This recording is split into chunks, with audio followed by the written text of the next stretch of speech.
5 mistakes racers make from beginners to pros. Doesn't matter the skill bracket, people are still making these mistakes. So let's enjoy a quick montage of this car and get into it.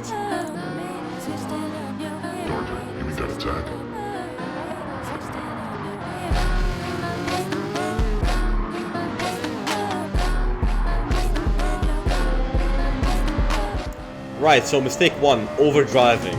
All of us have been there. In the beginning of our sim racing journey, you don't really know how to drive. So we're approaching a corner and realistically we don't really know where to brake. So it's almost, we always brake way too late, because braking too early you're just losing time, and there's just the incentive to brake as late as possible, because yeah, to an extent it is what you should do, but a lot of the time you overdo it and you end up going off.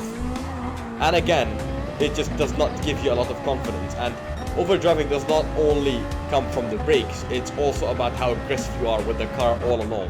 It's a less is more type of situation, where the less aggressive you are, the more you get. And going through a side-by-side into the last chicane of this track, you can see how, just cooking the brakes a bit too much will literally send you off the track with no hope to recover it. Literally the only way to fix this solution is to calm the fuck down and start braking earlier. More track practice will give you the real indicator of where you can actually brake, and then from there you could start pushing 1% more every single lap, and then you will find the true limit.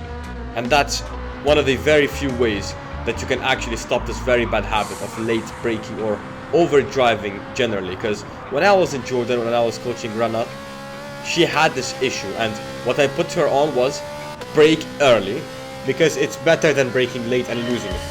Now the second big mistake people make is inconsistent lines. Now what do you mean inconsistent lines? It's just that another form of overdriving. In a way, yes, but it doesn't come from pushing the car more than it should. It just comes from your lack of practice on the track, or just lack of skill generally and lack of confidence in the car. Now simple, inconsistent lines it's literally self-explanatory.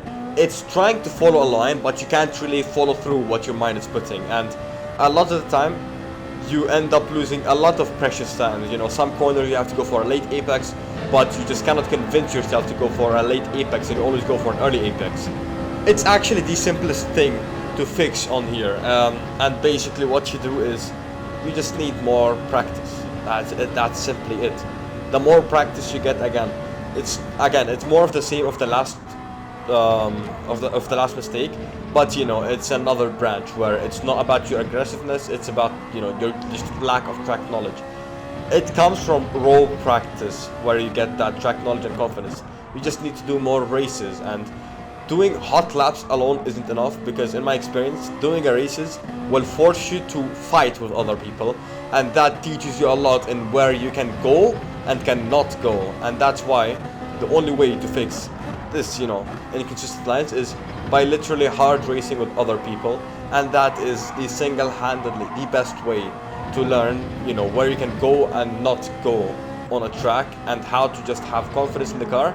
Because again, you get this issue comes when, for example, you switch to a track you don't know, or it could be the same track that you always do, but in a car you don't know. And all you need to do is simply raw practice and hard racing with a friend, or just a online open lobby. Basically experience the track in all its forms and functions, and drive on every single inch of the track in every single way possible.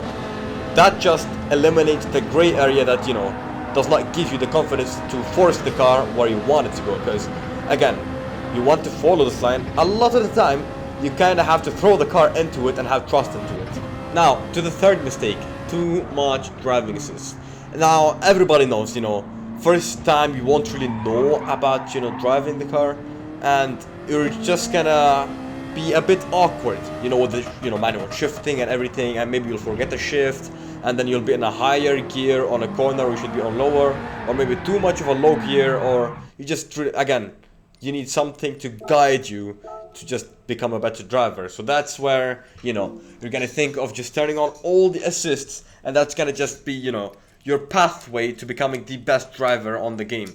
So what the casual or what the new player does, just literally runs to the settings, turn on, assist this, assist that, assist automatic shifting, and basically makes the game do everything for you. Now, um, that's not how you become faster. While momentarily, I mean, in the short term, you will become faster because you're not fucking up every single corner, but the number one thing you lose is the sense of realism. And if you're on a wheel, you lose all sorts of force feedback, at least from Gran Turismo, but from turning on all the assists, you lose literally 99% of the force feedback. And by having auto drive on and auto brake, you're not learning anything at all. What you're basically doing is following the AI line, or you know, just making the game do all the work for you. Now here's the thing, the game is not perfect and humans are way better than the game. So in this way, you have to use the assist as it's intended to be. An assist, no more, no less. You use it to assist you in a way, not to completely rely on it and make it do everything to you, because it's not made for that. An assist is made to be, again, an assist. So all you have to do is just slowly dial back on the assist, because okay, you could be over reliant on the assist now, but my advice is if you're just beginning, don't even bother with the assist. Maybe a bit of traction control, but aside from that, nothing really. Again, ABS and traction control. And as you advance more, let's say you have all the assists on, as you know, get used to the settings, just dial down the assists bit by bit, just less and less and less and less, until you eventually become non-reliant on assists, or use assists how they're intended to be. Again, for me, the only assist I use is ABS, and I have it on weak because I'm using it as an assist. Having ABS on weak gives you just that bit more control under the braking and that extra rotation, at least in Gran Turismo, where again, that's where my preference is, and I've always been a road driver. Basically, first thing I do when I hop into any simulator is turn off every single assist in the game, and I've again been doing this ever since the start of my racing journey, and that's probably why I developed very fast as a driver, because I never really used assists. I've always looked at assists as I've always looked at assists as an insult to my personal skills. So again, if I can live without an assist, I will get rid of it. And that's just personally my way of, convincing myself not to use an assist. And again, it does bite me a little bit, because I have attempted to race without ABS for some time, and it did hurt a lot of my races. And that's pretty much the only assist I cannot live without on Gran Turismo. But on other platforms, like ACC, using assists is actually, I recommend that on ACC and iRacing, depending on category. For example, if you're doing LMP1, you need a bit of DCS, and that's just the nature of it. Now going into the fourth mistake, wrong setup.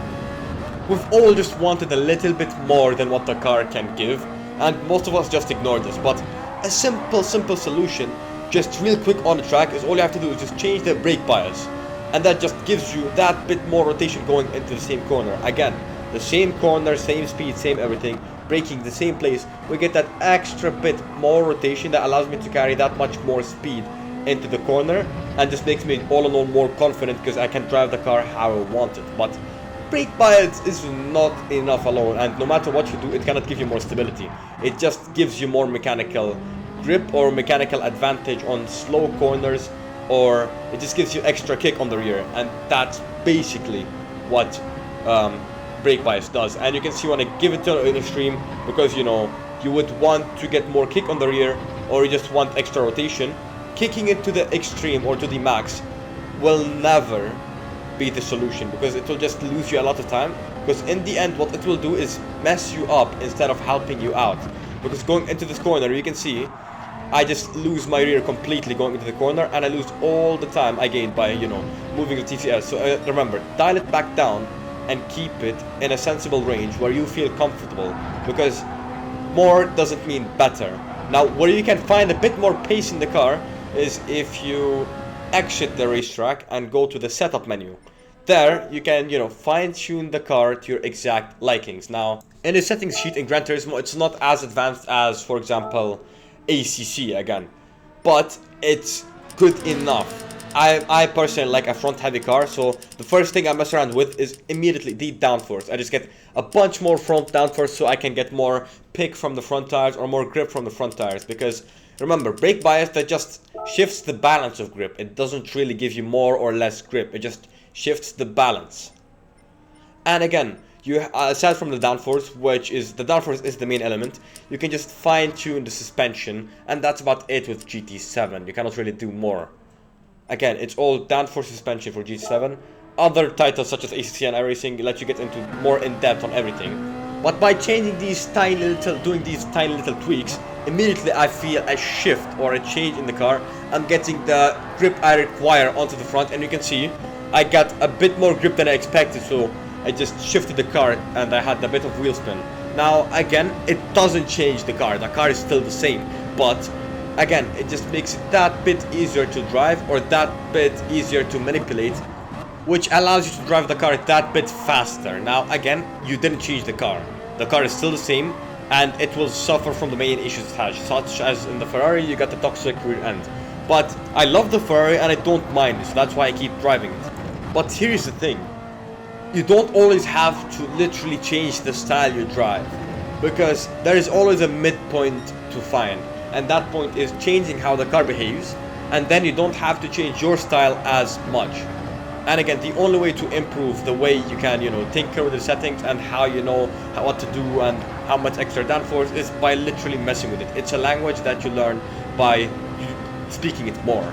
Now going into the fifth and final mistake, and this gets everybody. The GT World Series players, that gets them. Bad strategy. That's it. Going into a race with no strategy is like trying to win a race blindfolded. You're just not gonna do it. And literally the very first thing you should do going into every single race is check the spec sheet.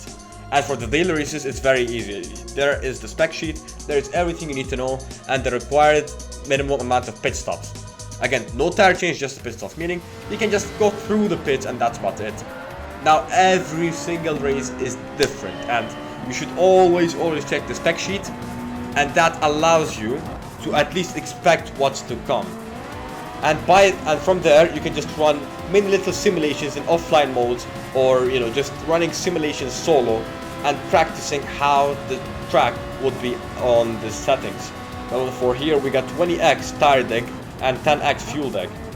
And again, the number one thing that fucks up everybody, doesn't matter if you're bad, good, pro or not, GT World Series, because Carl Etimezan got the wrong handle strategy and he lost. I've lost so much this mistake. Everybody loses this mistake. So this is a mistake nobody's immune from. And the only way to prevent this mistake is by literally sitting the fuck down and looking at the spec sheet and actually planning ahead of what you're about to do. Because you cannot win without a plan. Winning without a plan is luck. Winning with a plan is skill. That's what differentiates the skill from the lucky. The plan. And nobody plans on losing, so always just sit down, look at the spec sheets, do the small little simulations, and form a strategy for the race you have. Now, again, depending on length of the race, depending on everything, every race is different, so I cannot say one thing is true. But again, I always prefer to go on harder tires than switching to softer tires, and that's my way or my language of driving the car. Other people do the opposite. Every single strategy is different. There is no right or wrong answer. The only right or wrong answer you get is by practicing it, and then you will know if this strategy is good or not. And again, the simulations and all the little stuff, you need to learn how long the tires will last you before they die, for example.